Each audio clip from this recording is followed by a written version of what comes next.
Round about the cauldron go, in the poison entrails throw. Toad, that under cold stone days and nights, has a thirsty one sweated venom sleeping got. Boiled though first I the charm pot. Double, double toil treble, fire burn and cauldron bubble.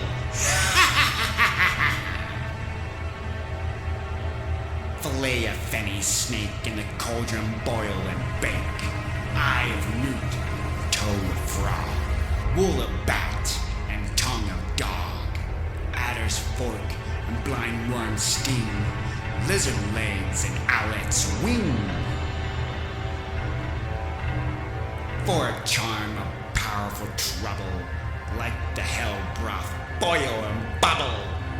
Double, double, toil, trouble, fire burn and cauldron bubble. Scale of dragon, tooth of wolf, witch's mummy, maul in the gulf of the rabid salt sea shark. Root of hemlock dig I the dark, livered of blasphemy Jew, gall of goat, slips of you, silvered in the moon's eclipse. Nose of Turk and Tartar's lips, fingers of birth strangled babe, ditch delivered by drab. Make the gruel thick and slab. Add thereto a tiger's children, for the ingredients of our cauldron. Double, double, toil, trouble, fire burn, cauldron bubble.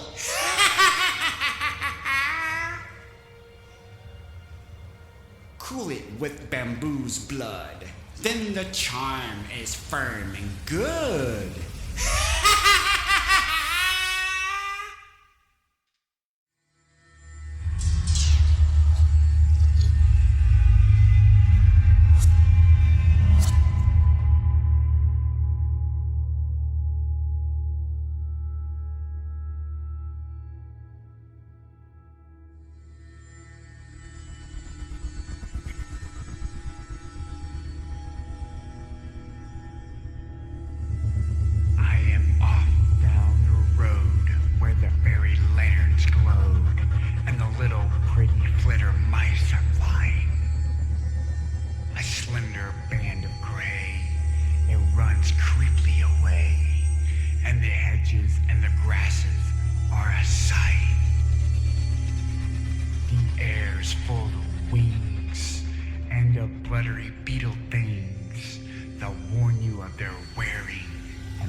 Tonight I light the candles of my eyes in the lead and swing down this branch full of red leaves. Yellow moon, skull and spine of the air. Arrow me to town on the neck of the air. I hear the undertaker make love in the heather. The candy maker, poor fellow, was under the weather. Skunk, moose, raccoon, they all go to the doors in threes, with a torch in their hands, oh please, oh please. Bart Spencer and the butcher are drunk. One is the tail, one is the trunk of a beast who dances in the circles for beer and doesn't think twice to learn how to steer. Our clock is blind, our clock is dumb. Its hands are broken, its fingers numb. No time for the martyr of our fair town, who wasn't a witch because she could drown. Now the dogs of the cemetery are starting to bark at the visions of her bobbing up through the dark. When she opens her mouth to gasp for air, a moth flies out and lands in her hair.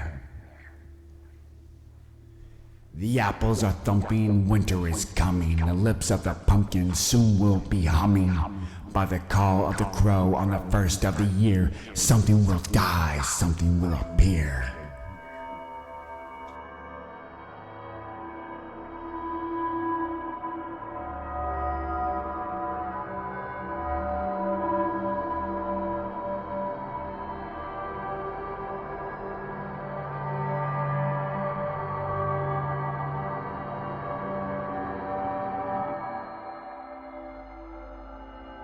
You are food.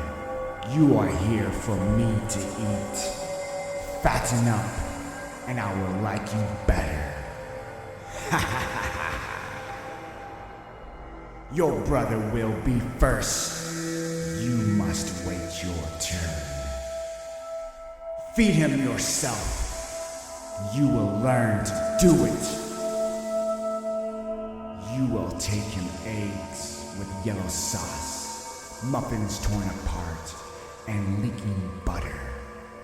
Fried meats late in the morning, and always sweets in a sticky parade from the kitchen.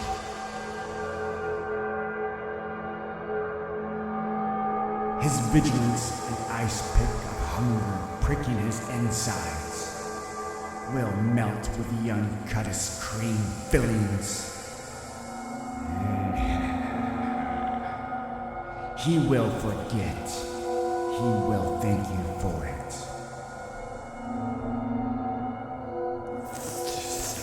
His little fingers stuck every day through the cracks in the bars will grow slick and round. His hollow face swell like the moon.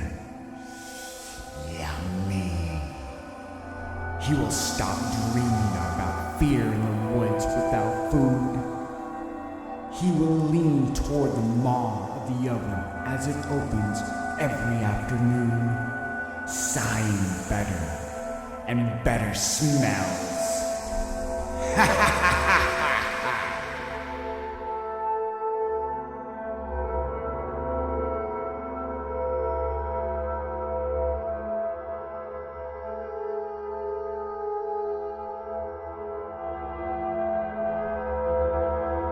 She rose among us where we lay.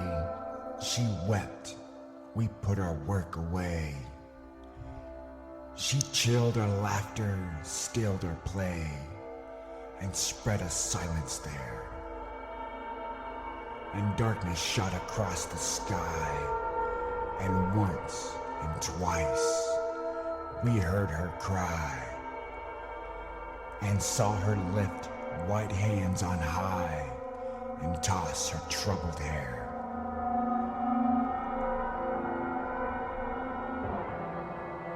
What shape was this who come to us with basilic eyes so ominous, with mouth so sweet, so poisonous, and tortured hands so pale? We saw her wavering to and fro, Through dark and wind we saw her go. Yet what her name was did not know, and felt our spirits fail.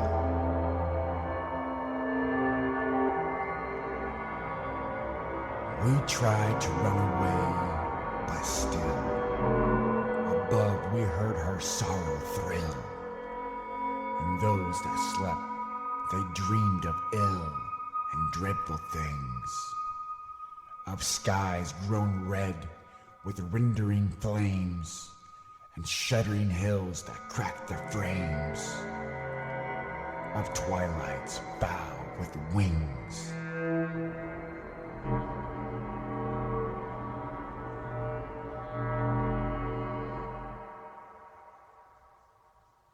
And skeletons dancing to a tune, and cries of children stifled soon. And over all a blood-red moon, a dull and nightmare sighs. They woke and sought to go their ways, yet everywhere they met her gaze, her fixed and burning eyes.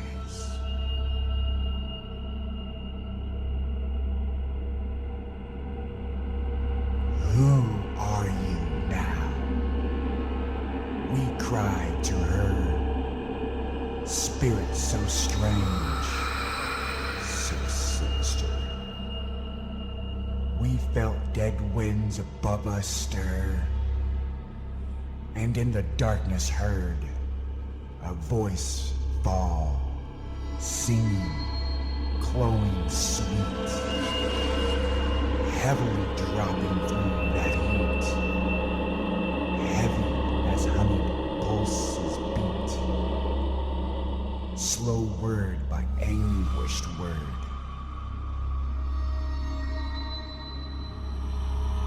And through the night, strange music went, with voice and cry so darkly blent.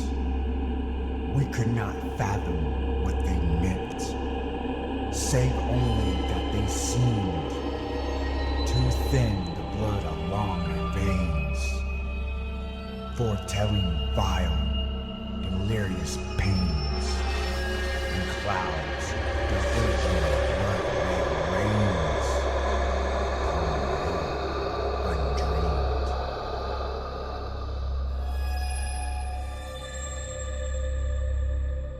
And this we heard: who dies for me, he shall possess me secretly. My terrible beauty he shall see, and slake my body's flame. But who denies me, cursed shall be, and slain, and buried loathsomely, and slimed upon its shame. And darkness fell, and like a sea of stumbling deaths we followed. We who dared not to stay behind. There, all night long, beneath a cloud, we rose and fell. We struck and bowed. We were the plowman and the plowed. Our eyes were red and blind. And some, they said, had touched her side before she fled us there, and some had taken her to bride, and some lain down for her and died. Who had not touched her hair, ran to and fro, cursed and cried, and sought her everywhere.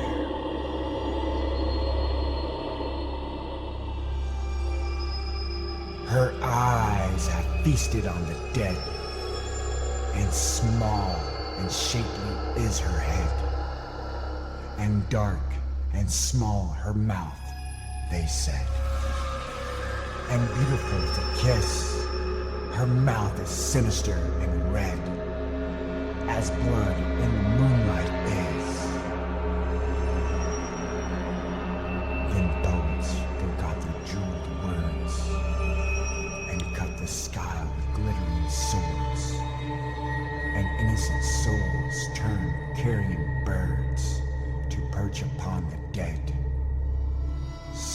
daisy fields were drenched with death.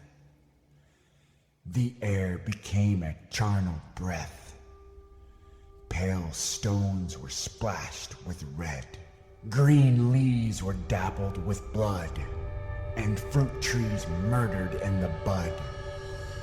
And when at length the dawn came green as twilight from the east, and all that having horror ceased, silent was every bird and beast, and that dark voice was gone.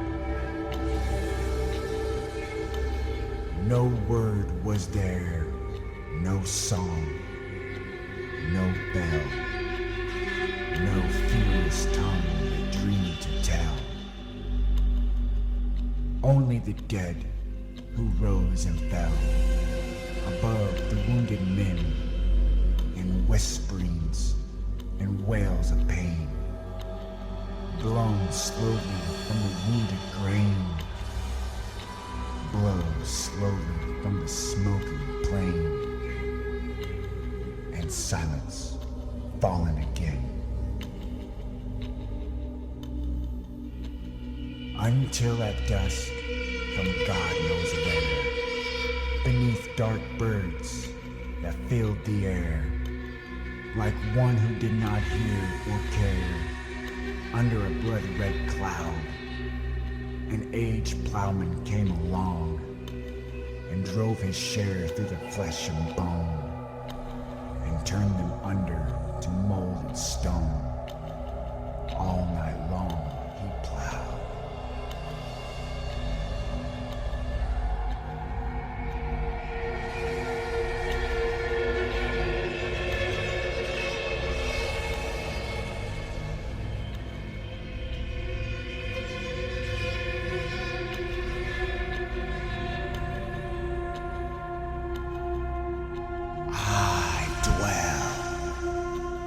In a lonely house I know, that vanished many a summer ago, and left no trace but the cellar walls, and a cellar in which the daylight falls, and the purple stemmed wild berries grow. Over ruined fences the grapevines shield. The woods came back to the mowing field. The orchard trees has grown one copse of new wood and old where the woodpecker chops. The footpath down to the well is healed. I dwell with a strangely aching heart in that vanished abode there far apart, on that disused and forgotten road that has no dust bath for the toad. Night comes, the black bats tumble and dart.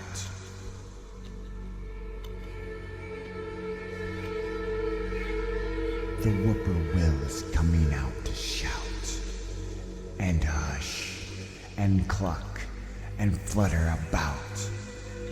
I hear him begin far enough away, full many a time to say his say, before he arrives to say it out.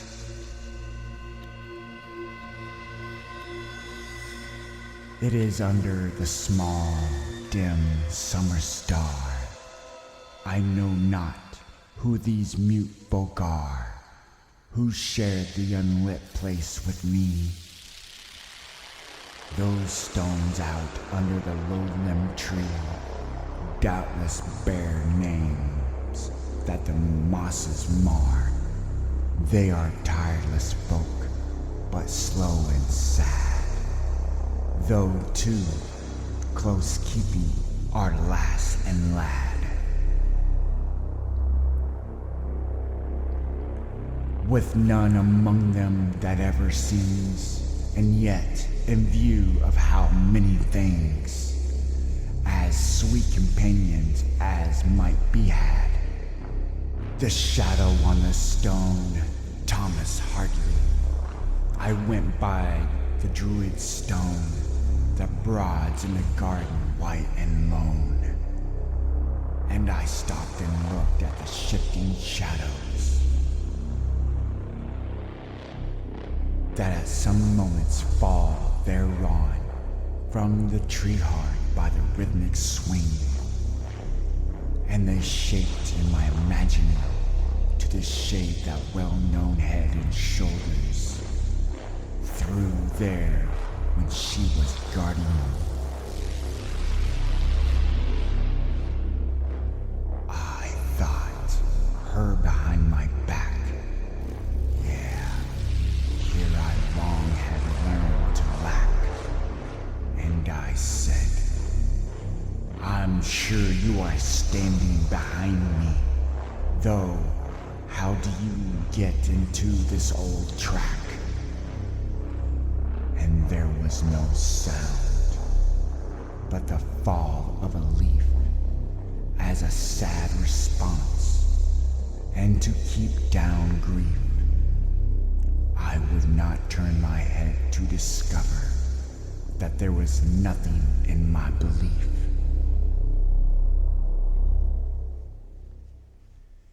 Yet, I wanted to look and see that nobody stood at the back of me. But I thought once more, nah, I'll not unvision a shape which somehow there may be. So I went on softly from the glade and left her behind me, throwing her shade. As she were indeed an apparition, my head unturned lest my dream should fade.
The disease has sharpened my senses, not destroyed them, not dulled them.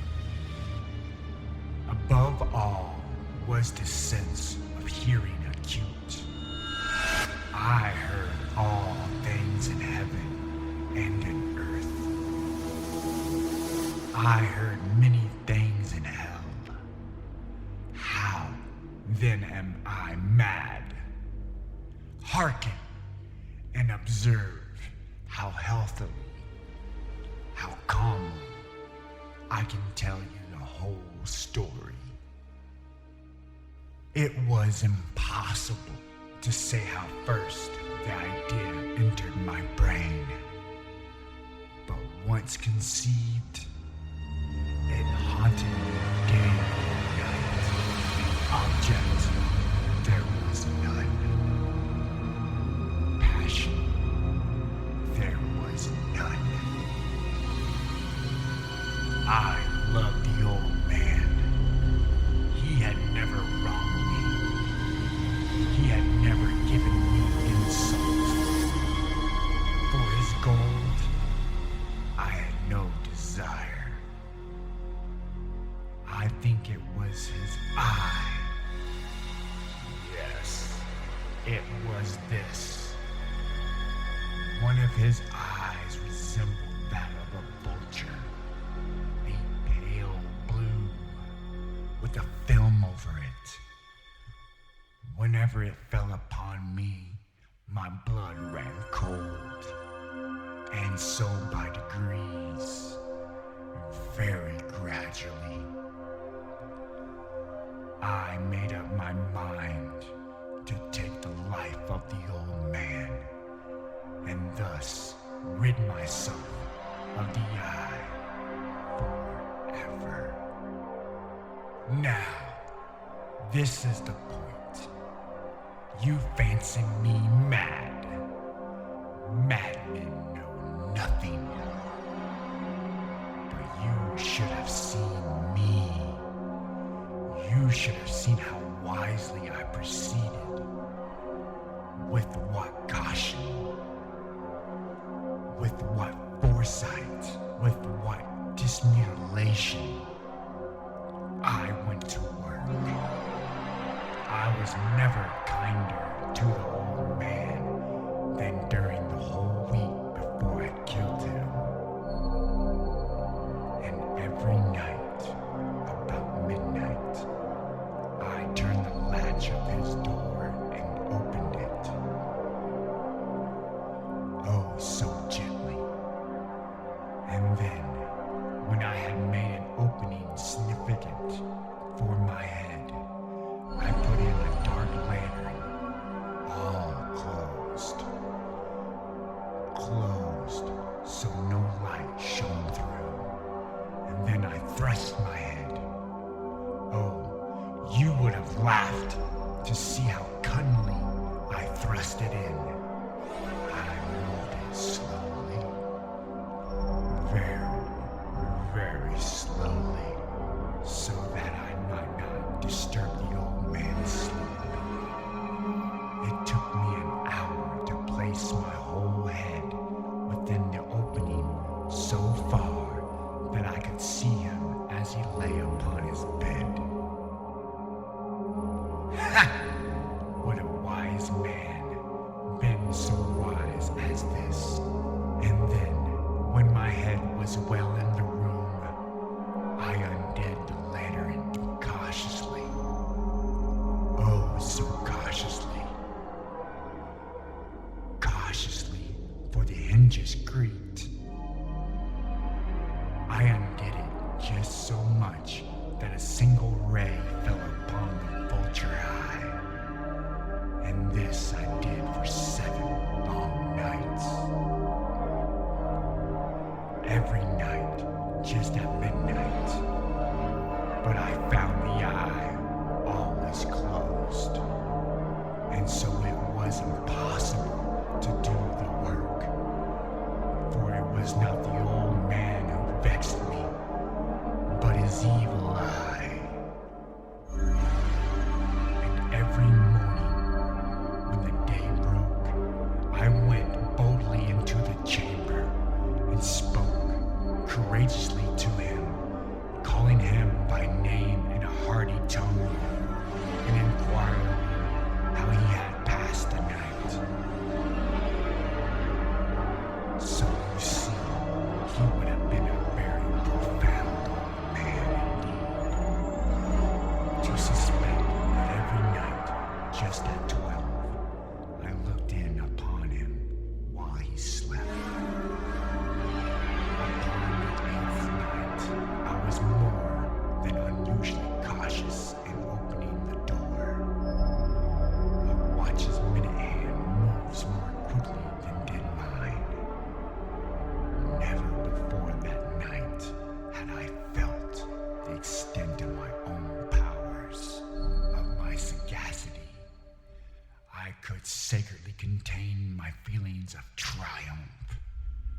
To think that there I was, opening the door, little by little. He had not even dreamed of my secret deeds or thoughts. I fairly chuckled at the idea. Perhaps he heard me, for he moved on the bed suddenly, as if startled. Now you may think that I drew back, but no. His room was black as pitch, with the thick darkness, for the shutters were closed, fastened, through the fear of robberers. And so I knew he could not see the opening of the door, and I kept pushing it on steadily. I had my head in and was about to open the lantern when my thumb slipped upon the tin fastening, and the old man sprang up in the bed, crying out, "Who's there?" I kept quiet, still, and said nothing. For a whole hour I did not move a muscle. And in that meantime I did not hear him lay down.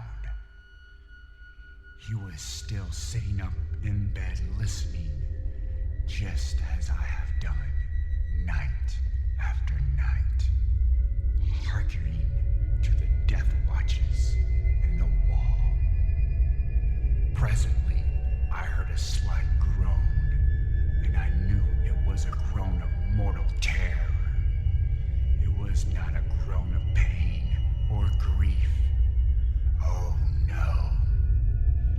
It was the low, stifled sound that arises from the bottom of the soul when overcharged with awe. I knew the sound well. Many a night, just at midnight, when all the world slept, it has welled up from my own bosom, deepening with its dreadful echo the terrors that distracted me. I say I knew it well. I knew what the old man felt and pitied him. Although I chuckled at heart, I knew that he had been lying awake ever since the first slight noise when he had turned in the bed. His fears had been ever growing upon me. He had been trying to fancy them causeless and could not. He had been saying to himself, "It is nothing but the wind in the chimney. It is only a mouse crossing the floor. Or it is merely a cricket which has made a single chirp." Yes, he has been trying to comfort himself with these suspicions, but he had found all in vain. All in vain. Because death, in approaching him, had stalked with his black shadow before him and enveloped the victim. And it was the mournful influence of the unperceived shadow that caused him to feel, although he neither saw nor heard, to feel the presence of my head within the room. When I had waited a long time, very patiently, without hearing him lie down, I resolved to open a little, a very, very little crevice in the lantern. So I opened it. You cannot imagine how stealthily, until at length a single dim ray, like the thread of the spider, shot from out the crevice and fell upon the vulture eye. It was open, wide, wide open, and I grew furious as I gazed upon it. I saw it with perfect distinction, all a dull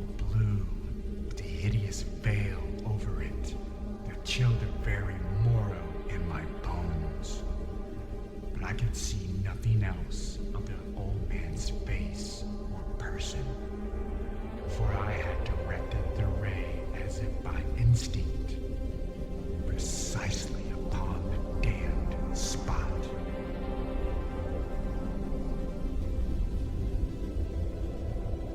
And now, have I not told you that what you mistake for madness is but over-acuteness of the senses?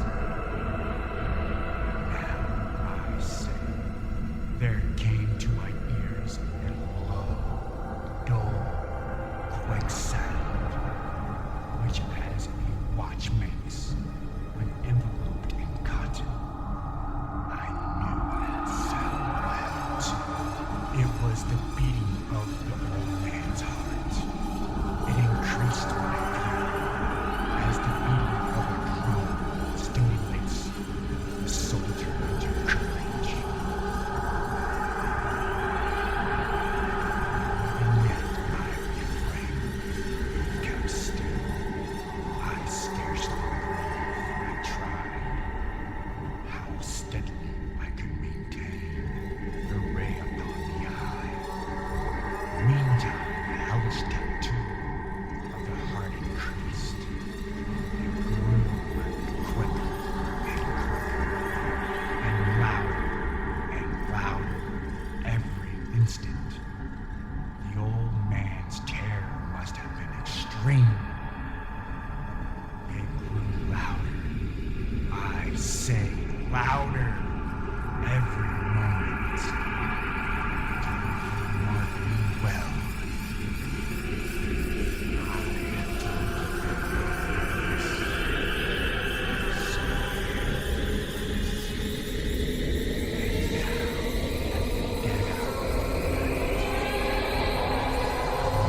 have silence of the house. So strange a noise as this excited me to uncontrollable terror. Yet, for some minutes longer, I refrained and stood still. But the beating grew louder. I thought the heart must burst. And now,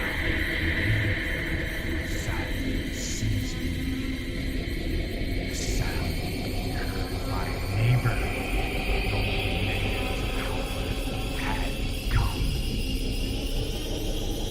With a loud yell, I threw open the lantern and leaped into the room. He shrieked once only. In an instant, I dragged him to the floor and pulled the heavy bed over him. I then smiled gaily to find the deed so far done. But for many minutes, the heart beat on with a muffled sound. This, however, did vex me. It would not be heard through the wall. At length it ceased. The old man was dead. I removed the bed and examined the corpse. Yes, he was stone dead. I placed my hand upon the heart and held it there for many minutes. There was no pulsation. He was stone dead. His eye would trouble me no more. If still you think me mad, you will think no longer when I describe the wise precautions I took for the concealment of the body. The night waned, and I worked hastily, but in silence. First of all, I dismembered the corpse. I cut off the head, and the arms, and the legs. I then took up 3 planks from the flooring of the chamber and deposited all between the scantling. I then replaced the boards so cleverly, so cunningly, that no human eye, not even his, could have detected anything wrong. There was nothing to wash out.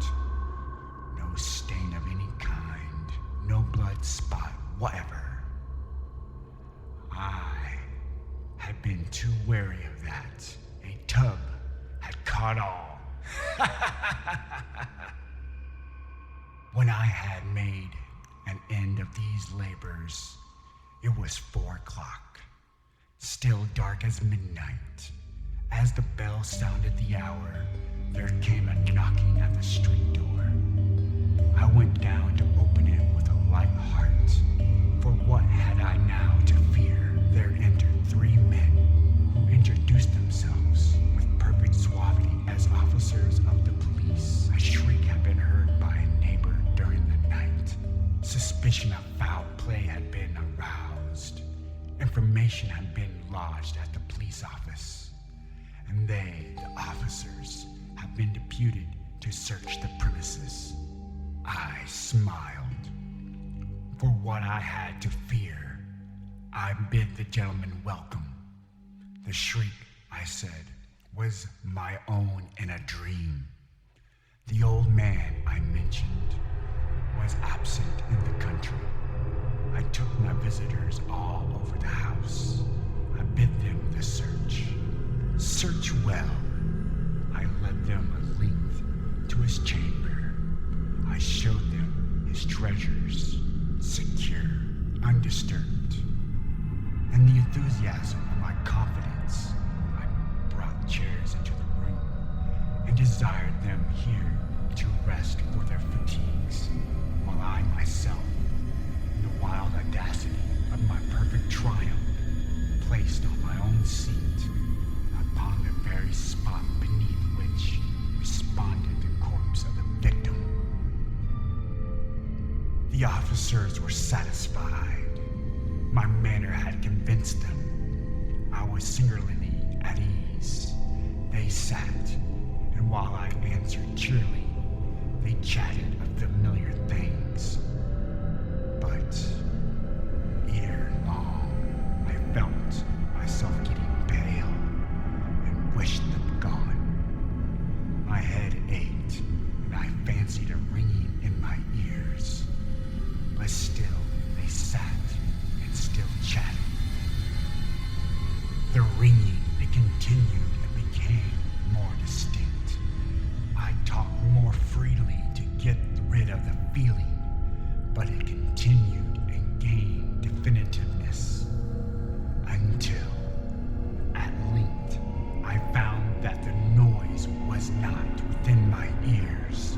No doubt I grew very pale, but I talked more fluently with a heightened voice. Yet the sound increased, and what could I do?